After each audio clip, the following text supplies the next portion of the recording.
So we're going to cover market equilibrium, elasticity, and consumer behavior today, and forms of competition and game theory tomorrow.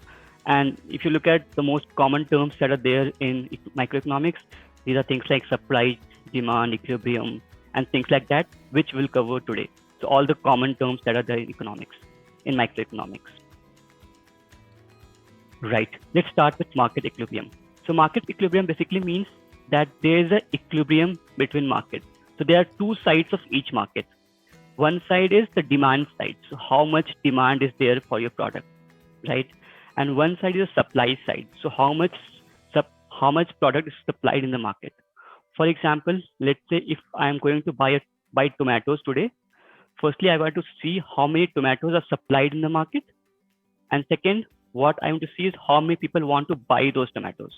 If both of these are not in equilibrium, then either there will be a demand shortage, so there are less tomatoes in the market than demanded, or there is a supply shortage. So there could be shortage in either demand side or supply side. But ideally, what we want in an economy is that we want the market to be in equilibrium. So demand and supply side should match together. We're going to start with demand side first. And to explain this, let's look at the top right hand side. What does the demand graph look like, right? So if you look at this graph, the first thing that you need to understand is how does it look like. So there's always two things in demand and supply curve. One is the price and one is the quantity. So price is always on the y-axis. Again, very important interview question. Price is always on the y-axis. Quantity is on x-axis. And I have written here, if you are a mathematician, like if you have read mathematics, this graph will look a little twisted. Because normally, if you look at any mathematical curve, that curve is basically y equals to fx. That means you change x, you get a value of y. But if you see this curve, here we're not changing x. What we change is the y side. So we change the price, and we see that the quantity is changing. So this economical graph that we have here is a bit tricky, and it's a bit different from a mathematical graph, because in mathematical graph, normally we change the x-axis and we see its impact on the y-axis. But in this case, we normally change the y-axis and we see the impact of it on the x-axis. And this is very simple. It simply says that if I increase the price of my product, less people will buy it, right? So for example, if I increase the GDPI course price from, let's say, 4,000 to 10,000, I will get less students enrolled in my course. That's right. That is basically what is law of demand. The law of demand says that if you increase the price, the quantity will go down, or if you decrease the price, the quantity will go up. So if I decrease the price to, let's say, 50 rupees, then I'll see a lot of people are coming and joining the GDPI course. And if the price is 10,000, very less people will join the course. That's why you'll see that the demand curve is always in this direction. So if you look at this graph, higher the price, lower the quantity, and lower the price, higher the quantity. But let's look at a few things. What is law of demand? So law of demand simply says higher price, lower quantity, lower price, higher quantity. But it says that if everything is constant, so it says that let's assume everything in the world is constant, nothing is changing, and we are just changing the price. If everything in the world is constant, if we increase the price, then the quantity will go down. If everything in the world is constant, if we decrease the price, then the quantity will go up. This is simply what is law of demand. That's very important to understand, that it explicitly says that nothing else should change. If other things start changing, then we are not sure whether increasing price will actually decrease the demand or not. Right? Any questions so far? Are you able to understand it? Yeah, so far so good. Great. So couple of things to remember here. First, this graph is not mathematically true, because like I said, I'm changing the price, I'm seeing the impact on quantity. However, in mathematical curves y equals to fx, we change x to see the impact on y. That's the first thing that you need to know. Second thing you need to know is law of demand, which says that given everything else is constant, price is inversely proportional to quantity. Third thing that you need to remember is, and it's an interview question, what is the difference between quantity demanded and demand? So I've listed down the question here, quantity demanded versus demand. So it says that at a particular price, whatever you get the value as quantity, that is actually called quantity demanded. So if let's say on this price here, if let's say the price is 100 rupees, and at 100 rupees, let's say in this course, the price is 4,000, and at 4,000, we are getting 20 students. So we'll say that the quantity demanded for my course is 20. However, demand is actually the entire curve. So if you see this curve, this whole curve is called demand. And quantity demanded is the value of x-axis at a particular y value. So that is something that an interviewer will ask you, a difference between demand and quantity demanded. And you need to reply saying that demand is the entire curve, whereas quantity demanded is the quantity at a particular price. Right? Till now, we said that a law of demand holds only when everything else is constant. Let's try to remove these constants one by one and see how does it impact our curve. So let's look at this curve on the left hand side. We are saying that GDPI course price and number of students are inversely proportional. That is what the law of demand says. But let's say tomorrow there are other mentorship programs. Let's say there are GDPI courses in time and CL and other. They increase their price a lot. So let's say GDPI courses in time is let's say 20,000. GDPI courses in IMS is let's say 30,000. If they change, these people will increase their price, what you'll see is more people will come to my course, right? So that's one thing which we call substitutes. Substitutes are things which people can substitute easily. For example, I can have either an apple or an orange for my breakfast. So apple and orange are my substitutes. I can have either one of them. In the same way, you can either take 100% Tyler's course versus a Times course. But if the Times course is bad, let's say, or if the Times course price is increasing, then what I'll see is a lot of different people are coming to my course. So even if my course price is 4,000, right now there are 20 students, but at the same price, if let's say we see that time is not doing well, at the same price, we'll see that a lot more people are coming to our course. So for that example, at the same price, which is 100, which is 4,000, what I'll see is not 20, but 40 people are actually coming to my course because they're not joining Times course. So what we'll see is we're not actually moving on the curve. The curve have actually shifted outward, right? So law of demand said that given everything else is constant, price is inversely proportional to quantity. So we'll always move in this curve, will not deviate from this curve. But if other things changes, for example, if the substitutes are not doing well, you'll see that the curve has shifted outward because at the same price of 400 rupees, not 20, but 40 students are coming and joining the platform, joining the course. So that's how we say that our curve has shifted. Similarly, there are things like complements. For example, if you have bread and butter in the morning breakfast, then bread and butter are complement to each other because you cannot have one without the other. These are called complements. So for example, let's say we tell you that from tomorrow onwards, all your Wi-Fi connections are free, right? So Wi-Fi connections are actually helping my course, right? If you reduce the cost of Wi-Fi connection, people will be more willing to join my course than joining an offline course, right? So these internet connection is actually helping me. That's why it's my complement. Whereas things like a time institutes who are kind of a substitute to me. So if my substitutes perform poor, then I see that my demand curve shifts outward, which is good for me. Or if my complements perform well, so if my internet prices are going down, ideally what I'll see is a lot more people will come to me will come to the course. So at the same 4,000 rupees, because they're saving 1,000 rupees in their Wi-Fi connection, they can actually enroll for this course based on that saving.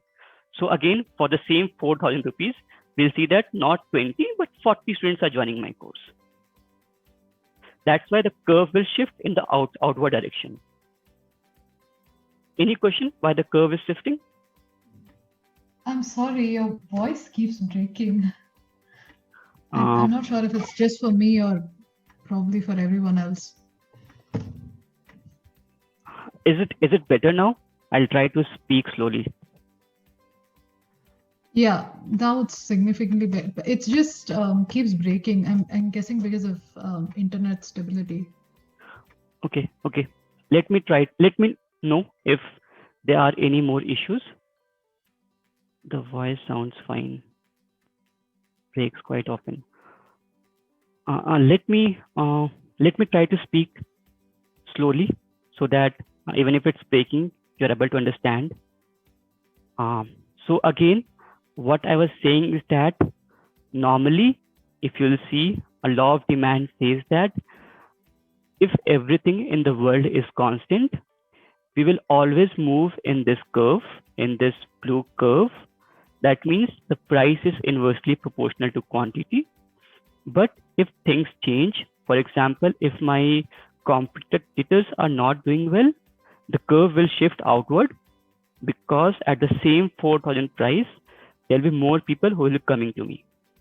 Similarly, if my complements are performing good, for example, like you said, if the internet stability is actually happening, so if let's say 5G comes to market and there's a good internet stability, then people will be willing to join my course rather than joining an offline course, which is an expensive one, right?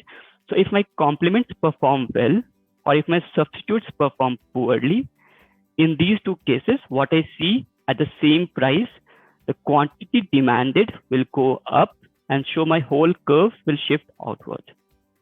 Similarly, if I tell you that from tomorrow onwards, the course of the price will become 6,000. Now, in your mind, you will think that the expected future price of this course is high.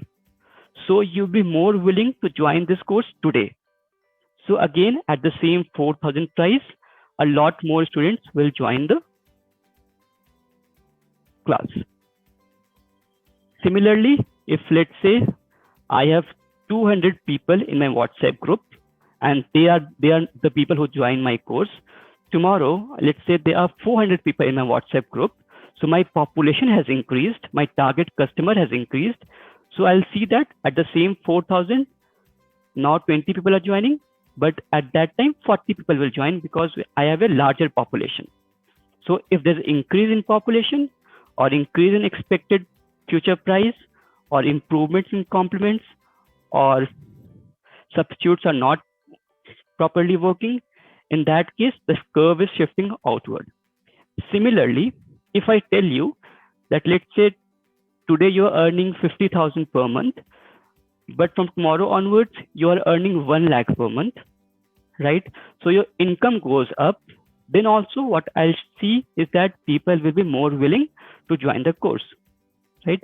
So these are the 5 things which when even one of them changes, what I'll see is my curve will either shift outward, which will be good for me, or the curve will shift inward, which will be bad for me, bad for my business, right? However, let me double click on this income piece. Like I said right now, that if your income increases, you'll be willing to join my course, but that is not always true. For example, let's take the case of Tata Nano. So let's say a Tata Nano is priced at 1 lakh. Now tomorrow, if your income increases, right, then ideally, if you see the same thing, what I'm saying is if your income increases, people will be more willing to buy Tata Nano, but that is not correct. People will actually buy better cars than Tata Nano. And if your income increases, actually, the people who will be buying Tata Nano will go down. So instead of my curve going outward, if the income increases, my curve might go inward, right? For example, let's say today you are earning 1 lakh rupees and you are joining my course, but tomorrow you are earning 5 lakh per month. Then you will not join my course, you'll join some other personal mentor course, right? So in that case, even if your income has increased, my my curve, demand curve will actually shift inward, which is bad for me. So, so let me define two terms here, which are important. These two terms are normal goods and inferior goods. So for a normal goods which are normal, we see that if your income increases, you want to buy more of that product. So if my income, so if your so let's say if GDPI course offered by me is a normal good, in that case, if your income increases, you'll be willing to buy my course. But let's say if my course is an inferior good, it's not normal, it's inferior good, then it's of inferior quality. Then in that case, if your income increases, you will buy other advanced courses rather than buying my course. So like we saw that when we change something, substitutes, complements, future price and population, my curve will shift outward or inward. But for income, it depends whether my good is a normal good or an inferior good. In case of normal good, when your income increases, the curve will shift outward, and at the same 4,000 price, a lot more people will be buying it. But if your income increases and my good is an inferior good, in that case, at 4,000 price, a lot less people will be willing to buy it. So it's another interview question. What is the difference between normal good and inferior good? So normal good, if your income increases, quantity demanded will increase the same price. The curve will shift outward. However, for inferior good, quantity demanded will go down at the same price. So your curve will shift inward. That's all for this particular slide. I'll again try to revise everything that we have learned so far. The first thing is, always remember price is on the y-axis, quantity is x-axis, and this is different from mathematical curve y equals to fx. Law of demand says that given everything else is constant, price is inversely proportional to quantity. And we can change other constants. So if I change other constants like substitutes, complements, the curve will either shift inwards or outwards. Let's move on. Let's check yourself. The first nail the interview question is a lot. So you will see, and this is a practical example, you will see a lot of different pamphlets or marketing offers where you'll see that there's a lot of early bird sale or there's a lot of last minute deals. So why do companies have early bird offers? Anyone want to answer this?